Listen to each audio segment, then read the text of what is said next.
ये सिर ना डर से झुकता है, ना अभिमान से उठता है, बस आंखों में आंखें डाले स्वाभिमान से अड़ा रहता है। ये चेहरा चर्चित अभिनेत्री कंगना रनौत का है, जो अपने डायलॉग पर बिल्कुल फिट बैठती हैं कि जब बेटी उठ खड़ी होती है तो विजय बड़ी होती है। कंगना के खिलाफ जिस तरह से महाराष्ट्र सरकार और संजय राउत लगातार बात कर रहे हैं, उससे आप अंदाजा लगा सकते हैं कि ये कोई आम अभिनेत्री नहीं, जिसे फिल्म दो फिल्म के बाद आप भूल जाएं। ये जमीन से जुड़ी वो जड़ है जो हर एक तूफान को सह सकती है। तभी तो कंगना ने एक फिल्म में कहा था, हम थोड़े बेवफा क्या हुए, आप तो बदचलन हो गए। और फिलहाल कंगना की कंट्रोवर्सी तो कुछ ऐसा ही कह रही है। फिल्म जगत के स्याह सच को कंगना ने उजागर क्या किया, पूरा कुनबा ही कंगना के पीछे पड़ गया। और कंगना है जो बार बार कह रही हैं कि हमारी संस्कृति में पहले शांति है और फिर क्रांति है। आज हम आपको सपना देखना और सपनों का पूरा हो जाना बहुत अलग बातें हैं, इसकी मिसाल दिखाएंगे।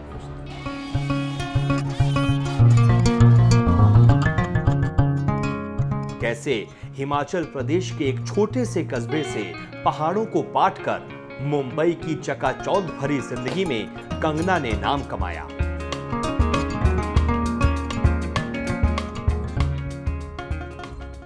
वो डायलॉग है ना कि वो लड़ रहे हैं ताकि हम पर राज कर सकें और हम लड़ रहे हैं ताकि खुद पर नाज कर सकें। खुद पर नाज करने की कंगना की इसी जिद ने उन्हें औरों से अलग बनाया है। बचपन से ही जिद्दी कंगना का जन्म राजपूत परिवार में 23 मार्च 1987 को भंबला हिमाचल प्रदेश में हुआ, जिसे अभी सूरजपुर के नाम से जाना जाता है। मां आशा रनौत जो शिक्षिका थीं, वो कंगना को डॉक्टर बनाना चाहती थीं, लेकिन बिजनेस पिता अमरदीप रनौत कंगना को खुले आसमान में उड़ने देना चाहते थे। कंगना के दादा का नाम सरजू सिंह रनौत था, जो विधानसभा के सदस्य थे। प्रशासनिक सेवा में रहे दादा से ही कंगना को आज इतनी हिम्मत मिली है, जिसकी वजह से वो किसी से नहीं डरती। बड़ी बहन रंगोली और छोटे भाई अक्षत के साथ कंगना की स्कूलिंग चंडीगढ़ के डीएवी स्कूल से हुई। कंगना ने शुरू में तो अपने माँ बाप के कहने पर डॉक्टर बनने का इरादा किया, लेकिन 12वीं में केमिस्ट्री में वो फेल हो गई। और यहां से कंगना ने जो आगे का कदम उठाया, वो किसी भी लड़की के लिए आसान नहीं था। सिर्फ 16 साल में अपने हौसलों के बदौलत कंगना दिल्ली पहुंच गई, जहां किस्मत ने कंगना के लिए कुछ और तय कर रखा था। थोड़े दिन संघर्ष के बाद कंगना को एक मॉडलिंग एजेंसी में काम मिल गया। सुंदर चेहरा, लंबा कद और एक अच्छे फिगर ने धीरे धीरे ही सही बाजार में कंगना की पहचान होने लगी। लेकिन कंगना इस काम से खुश नहीं थी। तभी एक दिन मॉडलिंग को छोड़कर निर्देशक अरविंद गौर के अस्मिता थिएटर ग्रुप्स को कंगना ने ज्वाइन कर लिया और कई प्ले में किरदार भी निभाए।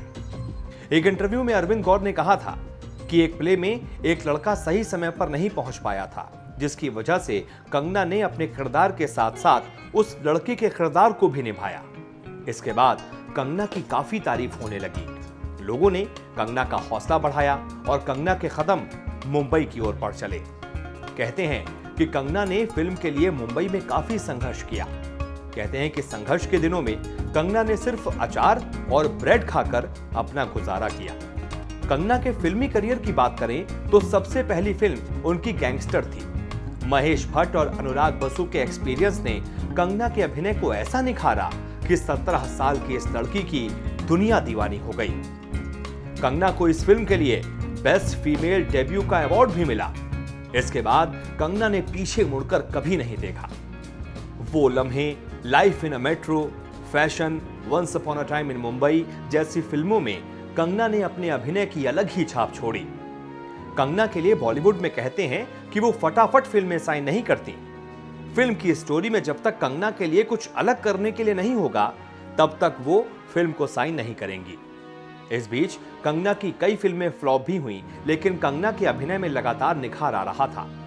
फिर साल 2008 में मधुर भंडारकर की फिल्म आई फैशन। ये एक सुपरहिट फिल्म थी, जिसमें कंगना ने एक मॉडल का किरदार निभाया। इस फिल्म के लिए कंगना को सबसे कम उम्र में बेस्ट सपोर्टिंग एक्ट्रेस का राष्ट्रीय पुरस्कार मिला। साथ ही फिल्म फेयर अवार्ड भी मिला। इसके बाद के कुछ सालों में कंगना की फिल्में फिर से फ्लॉप हुई। फिर 2010 में फिल्म आई Once Upon a Time in Mumbai. इस फिल्म में कंगना के साथ अजय देवगन, इमरान हाशमी और प्राची देसाई थी। इस फिल्म के किरदार को कंगना ने अभिनेत्री मधुबाला और गैंगस्टर हाजी मस्तान की पत्नी के किरदार को मिलाकर किया और फिर जो पर्दे पर उतर कर आया उसके सब लोग फैन हो गए और ये फिल्म साल के सबसे सफल फिल्मों में से एक हो गई। साल 2011 में कंगना की फिल्म तन्नू वेड्स मन्नू को रिलीज किया गया। इस फिल्म ने लोगों का दिल जीतना शुरू कर दिया था। कंगना ने अपनी इस फिल्म में पाई सफलता के बाद इसी साल 4 और फिल्मों में अपने अभिनय को दर्शाया था। फिल्म गेम, डबल धमाल, रास्कल्स और मिले ना हम तुम में कंगना ने अभिनय किया था, जिनमें से एक डबल धमाल फिल्म को छोड़कर बाकी तीनों की तीनों फिल्मों ने कंगना के फैंस और बाकी जनता को बहुत निराश किया। उनकी इन तीनों फिल्मों को बॉक्स ऑफिस पर फ्लॉप का टैग दिया गया था। साल 2013 में एक बार फिर से Kangana film shoot out at Wadala में दिखाई दी। इस फिल्म में कंगना ने अच्छा अभिनय किया था और फिल्म ने अच्छी कमाई भी की थी। इसके बाद इसी साल कंगना ने फिल्म क्रिश 3 में अभिनय किया था। ये एक सुपर हीरो फिल्म थी जिसमें ऋतिक रोशन ने फिल्म के तीनों भागों में अभिनय किया था। साल 2014 में कंगना ने एक बार फिर से साबित किया था कि अभिनय की दुनिया में एक अकेली औरत फिल्म को ब्लॉकबस्टर बना सकती है। उन्होंने फिल्म क्वीन में अभिनय किया था, जिसमें उनके साथ अभिनेता राजकुमार राव ने भी अभिनय किया था। यह फिल्म शायद शोले के बाद दूसरी फिल्म थी जिसे लोगों ने पहले तो कुछ खास नहीं समझा था, लेकिन धीरे धीरे फिल्म को इतनी लोकप्रियता मिली थी कि वो फिल्म आज तक भी लोगों के जहन में बसी हुई है। फिल्म क्वीन भी कुछ ऐसा ही कमाल कर बैठी थी। इस फिल्म की कमाई ने कंगना को लेडी क्वीन नाम दे दिया था, जो अकेले ही एक फिल्म को ब्लॉकबस्टर बना सकती है। इस फिल्म के बाद कंगना ने फिल्म तन्नू वेड्स मन्नू के दूसरे भाग तन्नू वेड्स मन्नू रिटर्न में अभिनय किया था। आगे के सालों में कंगना की फिल्में लगातार फ्लॉप हो रही थी, लेकिन विवादों की वजह से कंगना सुर्खियों में बनी हुई थी। फिर साल आया 2019, जब क्वीन कंगना झांसी की रानी का किरदार निभा रही थी मणिकर्णिका में। इस फिल्म को लोगों ने बहुत पसंद किया था और फिल्म ने अच्छी कमाई भी की थी। इसके बाद कंगना की कुछ और फिल्में आई, लेकिन औसत से ज्यादा कुछ नहीं कर पाई। क्वीन और तन्नू वेड्स मन्नू रिटर्न्स के लिए कंगना को राष्ट्रीय फिल्म पुरस्कार मिल चुका है। कंगना की जिंदगी में विवाद भी कम नहीं रहे। कंगना की प्यार की कहानी का अंजाम काफी बुरा हुआ है अब तक। लव लाइफ में एक खास समय तक लव तो रहा, लेकिन लंबे समय तक विवाद ही रहा।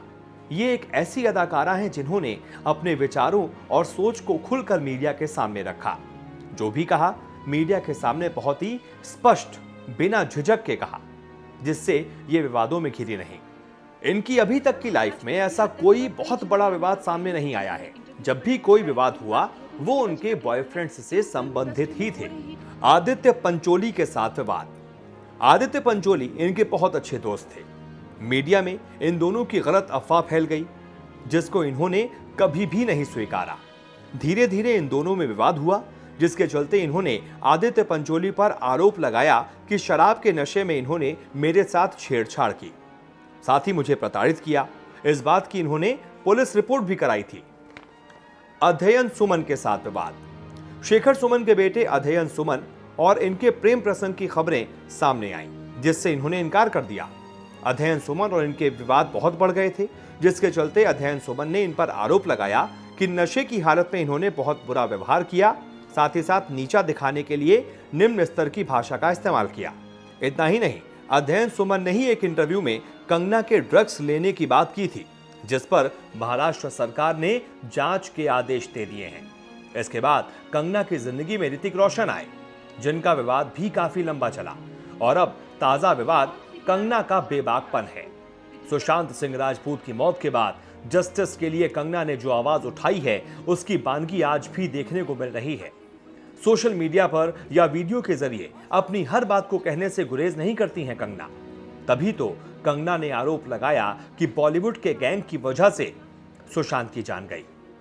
3 खान समेत कई बड़े नाम पर कंगना ने आरोप मढ़ा। जिसके बाद पुलिस ने जांच भी की और अब कंगना का नया विवाद महाराष्ट्र को पीओके कहने के बाद बढ़ गया, जिसके बाद शिवसेना नेता संजय राउत सामने आए। उन्होंने अपशब्दों का इस्तेमाल किया, फिर विवाद बढ़ते बढ़ते महाराष्ट्र की अस्मिता पर बात आ गई। देख लेने जैसी बातें कही जाने लगी। कंगना भी पीछे हटने वालों में से नहीं थी। जो डर जाए वो कंगना तो हो ही नहीं सकती। कंगना भी आ रही हैं मुंबई अपनी अस्मिता बचाने। फिलहाल कंगना के खिलाफ ठाकरे सरकार है, लेकिन जनता के दिलों पर राज करने वाली कंगना को डर किसी बात का नहीं है।